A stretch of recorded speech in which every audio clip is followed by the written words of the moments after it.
If you look at the role of the Prophet, what was the role of the Prophet in bringing the Quran to the mankind? Was his role like a postman or a messenger who brings the letter or a parcel to your door?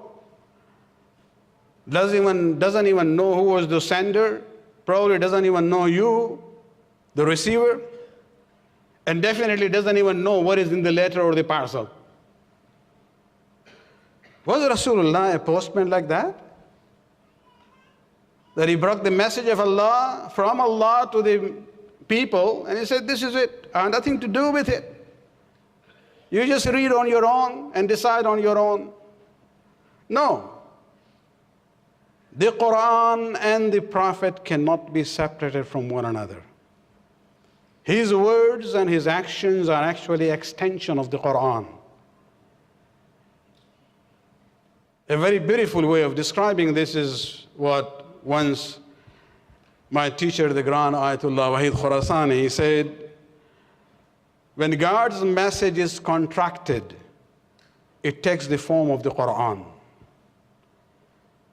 And when God's message expands, it appears in form of the hadith of Rasulullah and the riwayat of the Imams of Ahlul. These are not just emotional, feeling about love for Rasulullah. This is there what Quran says. 3 ayat on this issue. Surah Jummah, you hear or read on Fridays. What is the role of the Prophet? هو الذي بعث في الأميين رسولا منهم. The first role is يتلو عليهم آياته. He recites the ayat to the people. Is he only the simple, muallim of Quran on Thursday or on Sunday school he comes? وَيُزَكِّيهِمْ. No, he is your spiritual master, purifies you. There's your tarbiyat. And then, tilawat of Quran was first, and the third, وَيُعَلِّمُهُمُ الْكِتَابَ وَالْحِكْمَةِ.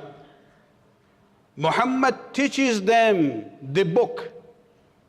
He is the teacher of the book, وَالْحِكْمَةِ, and wisdom. So he is teacher of the Quran, and whatever else he says which is not in the Quran is actually hikmah and wisdom. So one role of the Prophet is that he is the muallim of Quran. So he is not only a Rasul in a sense of a simple messenger. Surah Nahl, Surah number 16, ayat 43, 44. At the end, Allah subhanahu wa ta'ala, and this is what I would like to say, وَأَنزَلْنَا إِلَيْكَ الذِّكْرِ. And O Muhammad, we reveal to you the zikr. Zikr is one of the names of the Quran. Why did we reveal this book to you? لِتُبَيِّنَ لِلنَّاسِ مَا نُزِّلَ إِلَيْهِمْ. So that you may be able to explain, so that you may explain to the people what was sent down to them. So Muhammad did not only bring the Quran and give to us, his role is to do the bayan of the Quran, to explain to us what does it mean and how it is to be, implemented. Third ayat, Surah Nahl again, Surah number 16, ayat 64, and this is the ayat which I recited in the khutbah, وَمَا أَنزَلْنَا عَلَيْكَ الْكِتَابَ إِلَّا. Even more forcefully.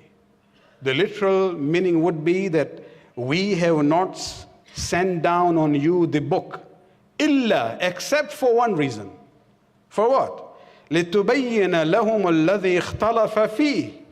So that you may explain to them issues in which they have differences.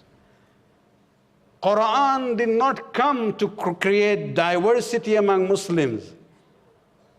Quran came there, and if people wanted to use different ways, Rasul is there, تُبَيِّنَ لَهُمْ, to explain to them the areas where they are differing with one another. وَحُدًى وَرَحْمًا, and it is وَرَحْمَةً, this is the guidance and mercy, لِقَوْمٍ يُؤْمِنُونَ, for the people who believe.